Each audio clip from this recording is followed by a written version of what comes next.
In the year 2047, humanity faced its greatest challenge, not from within, but from beyond the stars. They came without warning, their ships descending like silent predators. They called themselves the Vyrak, an advanced race from a distant galaxy. And they had one message: resistance is futile. A massive Vyrak mothership hovered over a major city, its sleek, iridescent surface shimmering under the sun. On a balcony overlooking the city, Commander Zorath, the towering alien leader with metallic skin and glowing blue eyes, addressed a crowd of terrified humans below. His voice echoed with a cold, unshakable confidence. "People of Earth," Zorath began, his words carrying an otherworldly resonance, "you stand in the presence of a civilization that has conquered the stars. Your weapons, your armies, your so-called technology, they are but toys to us. Behold the power of the Vyrak." With a wave of his hand, a shimmering energy shield enveloped the mothership. The shield pulsed with an ethereal glow, deflecting a barrage of missiles and lasers fired by human forces. The weapons disintegrated harmlessly upon impact, leaving the ship untouched. The humans watched in despair as their most advanced weapons failed to make even a dent. Deep underground, in a secret military bunker, a group of scientists and military officials huddled around a holographic display of the Vyrak shield. The mood was grim. General Carter, a grizzled veteran with decades of experience, leaned over the table, his frustration palpable. "We've thrown everything we have at them, nukes, EMPs, even experimental plasma cannons," he growled. "Nothing works. Their shields absorb it all." Dr. Elena Martinez, a brilliant physicist with a knack for solving impossible problems, adjusted her glasses and studied the data. "It's not just absorption," she said quietly. "The shield seems to adapt. It neutralizes any energy or projectile before it can make contact. It's like they've thought of everything." General Carter slammed his fist on the table. "There has to be a weakness. Nothing's perfect." Dr. Martinez hesitated, then pulled up a new set of data on the hologram. The screen displayed a complex waveform analysis of the shield's energy signature. "Actually," she said, her voice tinged with cautious optimism, "there might be something. Look here, this fluctuation in the shield's frequency. It's tiny, almost imperceptible, but it's there. If we can exploit it." General Carter leaned in, his eyes narrowing. "Exploit it how?" Dr. Martinez allowed herself a faint smile. "Every system has a vulnerability. Even theirs. We just need to find the right key." Meanwhile, aboard the Vyrak mothership, Commander Zorath watched the humans' futile efforts with amusement. His second-in-command, Lieutenant Vyrak, approached him, her expression calm but curious. "Commander," she said, "the humans continue to test our defenses. Should we intervene?" Zorath smiled coldly. "Let them waste their resources. Their defiance amuses me. They will learn soon enough that their efforts are meaningless." Back on Earth, in a dimly lit workshop cluttered with disassembled weapons and gadgets, a young engineer named Jake Harper sat hunched over a workbench. He was tinkering with a 9mm pistol, his face illuminated by the glow of a computer screen. A news broadcast played in the background, showing the Vyrak ships hovering over the city. "And despite our best efforts," the news anchor reported, "the Vyrak shields remain unbreachable. Experts warn that time is running out for humanity." Jake paused, staring at the pistol in his hands. An idea began to form in his mind. He grabbed a notebook and started scribbling furiously, his thoughts racing. Energy absorption, frequency modulation. He muttered to himself. What if it's not about power, but precision? He rushed to a nearby whiteboard, drawing diagrams and equations. The camera zoomed in on one of his notes. 9mm bullet plus harmonic resonance equals. The next day, Jake stood before General Carter and Dr. Martinez in the military bunker, presenting his theory. The room was tense, the weight of humanity's survival hanging in the air. "The Vyrak shields are designed to neutralize high-energy attacks," Jake explained, his voice steady despite the pressure. But what if we hit them with something they don't expect? Something small, simple, and perfectly timed. General Carter raised an eyebrow, skepticism etched on his face. You're talking about a 9mm bullet? That's your big plan? Jake met his gaze, undeterred. It's not just the bullet. It's the frequency. If we can sync the bullet's impact with the shield's fluctuation, we might be able to create a resonance effect, like shattering glass with the right pitch. Dr. Martinez studied Jake's notes, her expression shifting from doubt to intrigue. It's unorthodox, she admitted. But it might just work. General Carter hesitated, then nodded reluctantly. All right, Harper. You've got one shot. Literally. Make it count. As Jake prepared the modified 9mm pistol, his hands were steady, but his heart raced. The camera panned up to the Vyrak mothership, its shield glowing ominously against the night sky. The fate of humanity rested on a single, unassuming bullet, and the ingenuity of one man who dared to challenge the impossible. The night was eerily quiet as Jake Harper stood on the rooftop of a crumbling skyscraper, the modified 9mm pistol in his hands. The Vyrak mothership loomed above, its shimmering shield casting an otherworldly glow over the city. Below, the streets were deserted, the once bustling metropolis now a ghost town. Humanity's last hope rested on Jake's shoulders, and the weight of it was almost unbearable. He adjusted the scope on the pistol, his fingers trembling slightly as he calibrated the device attached to the barrel. It was a small, unassuming gadget, a frequency modulator designed to sync the bullet's impact with the shield's fluctuation. Dr. Martinez had helped him fine-tune it, but there was no guarantee it would work. The Vyrak shields had defied every weapon humanity had thrown at them. Why would this be any different? Jake took a deep breath, steadying himself. He could hear the faint hum of the mothership above, a constant reminder of the alien presence that had brought Earth to its knees. He raised the pistol, aiming at the shield's glowing surface. The modulator beeped softly, indicating it had locked onto the shield's frequency. This was it. One shot. One chance. He pulled the trigger. The bullet streaked through the air, a tiny, unremarkable projectile against the vastness of the mothership. For a moment, nothing happened.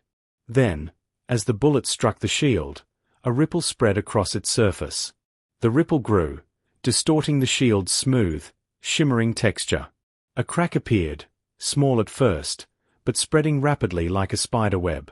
The shield flickered, its glow dimming as the crack widened.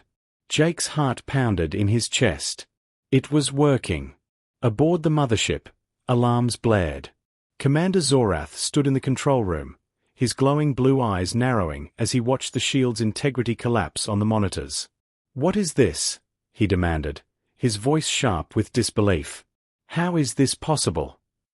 Lieutenant Vyrak hurried to his side, her expression tense. "The shield's frequency has been disrupted, Commander. It's failing." Zorath clenched his metallic fists, his composure slipping for the first time. "Impossible. Our shields are flawless. Find the source of this interference and eliminate it." On the ground, Jake watched in, or as the shield shattered, the fragments dissolving into nothingness. The mothership was exposed, its sleek surface vulnerable for the first time. He radioed General Carter, his voice filled with a mix of triumph and urgency. "The shield's down. Repeat, the shield's down.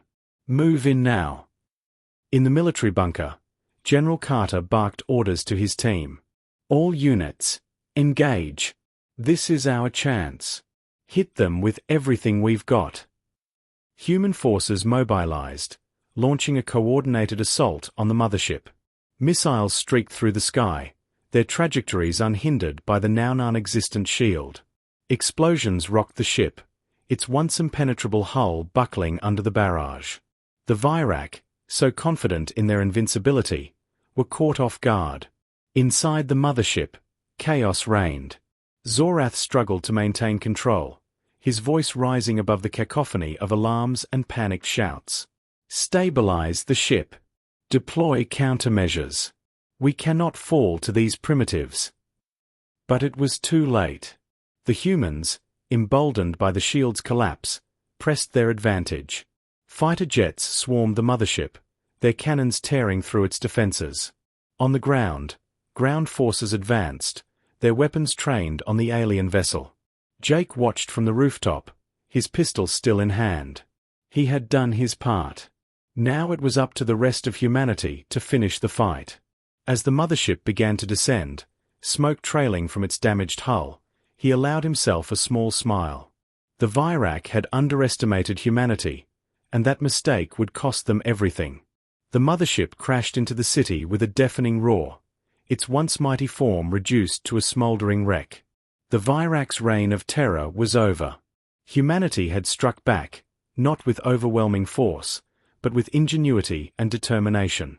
As the dust settled, Jake looked up at the sky, now clear of alien ships. The stars twinkled faintly, a reminder of the vastness of the universe and the challenges that still lay ahead. But for now, Earth was safe. And that was enough. The dust from the Vyrak mothership's crash still hung in the air as Jake Harper stood amidst the ruins of the city. The once imposing alien vessel now lay in a smoldering heap, its sleek, iridescent hull cracked and broken. Around him, human soldiers and civilians emerged from hiding, their faces a mix of relief and disbelief. The shield was gone. The mothership was destroyed. For the first time since the Vyrak arrived, hope flickered in the hearts of humanity. But Jake knew it wasn't over yet. Aboard the wreckage of the mothership, Commander Zorath stirred.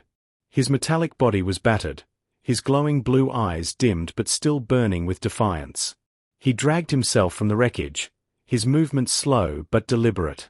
Around him, the remnants of his crew lay motionless, their once proud forms now broken and lifeless.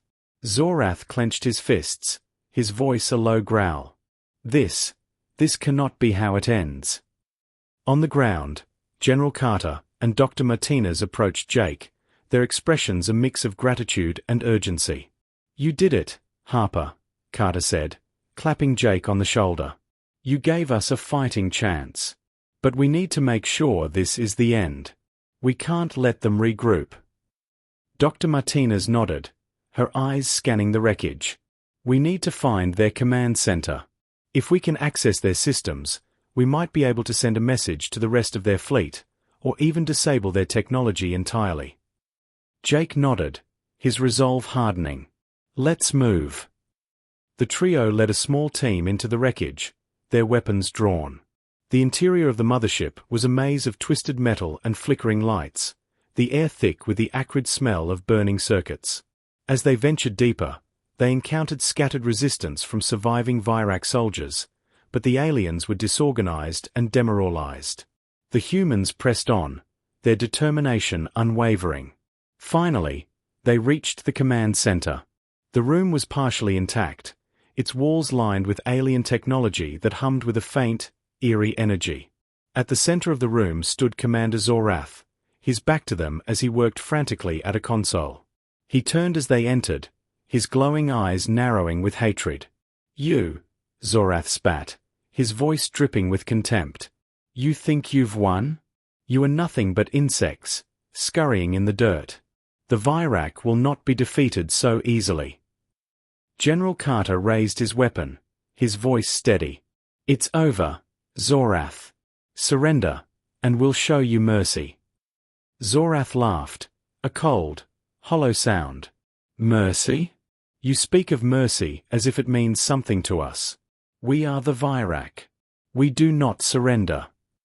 Before anyone could react, Zorath slammed his hand on the console. The room shuddered as a low hum filled the air. Dr. Martinez's eyes widened in alarm. "He's activating something, a self-destruct sequence. We need to stop him." Jake didn't hesitate. He raised his pistol and fired, the bullet striking Zorath in the shoulder. The alien commander staggered but didn't fall. With a roar, Zorath charged at Jake, his metallic fists raised. Jake dodged the first blow, but the second caught him in the side, sending him sprawling. General Carter and the others opened fire, their bullets ricocheting off Zorath's armored body. The alien commander was relentless, his movements fueled by rage and desperation. Jake struggled to his feet, his vision swimming. He knew they couldn't outlast Zorath. They had to end this now. Spotting the console Zorath had activated, Jake made a split-second decision. He lunged for it, his fingers flying over the alien controls. Dr. Martinez shouted instructions, guiding him through the unfamiliar interface. The hum grew louder, the room shaking violently. "Jake, you need to reverse the sequence," Dr. Martinez yelled. "If you don't, the entire ship will." Her words were cut off as Zorath grabbed Jake by the throat, lifting him off the ground. "You will not deny us our victory," Zorath snarled, his grip tightening. Gasping for air, Jake reached for the console one last time. With a final, desperate effort, he entered the command. The hum ceased abruptly, the room falling silent. Zorath's eyes widened in shock. "No," he whispered, his voice trembling with disbelief. This cannot be." Jake dropped to the ground, coughing and clutching his throat. General Carter and the others opened fire once more, their bullets finally finding their mark. Zorath staggered, his body riddled with holes. He fell to his knees, his glowing eyes dimming as he looked up at Jake. You are stronger than we thought," Zorath admitted, his voice barely a whisper. "But this is not the end. The Vyrak will return, and you will not be so fortunate next time." With those final words, Zorath collapsed, his body going still. The room was silent, the weight of the moment settling over everyone. Dr. Martinez hurried to Jake's side, helping him to his feet. "You did it," she said, her voice filled with awe. "You stopped him." Jake nodded, his breathing still ragged. "We did it," he corrected, glancing at General Carter and the others. "This was all of us." As they made their way out of the wreckage, the sun began to rise, its golden light breaking through the clouds.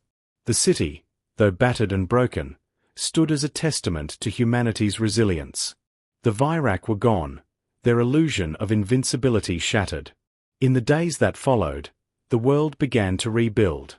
The story of Jake Harper and the 9mm bullet that changed everything spread like wildfire, a symbol of hope and ingenuity. Humanity had faced the impossible and emerged victorious. But as Jake stood on a hill overlooking the city, he couldn't shake Zorath's final words. The Vyrak would return.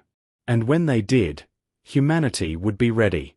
For now, though, the world breathed a sigh of relief.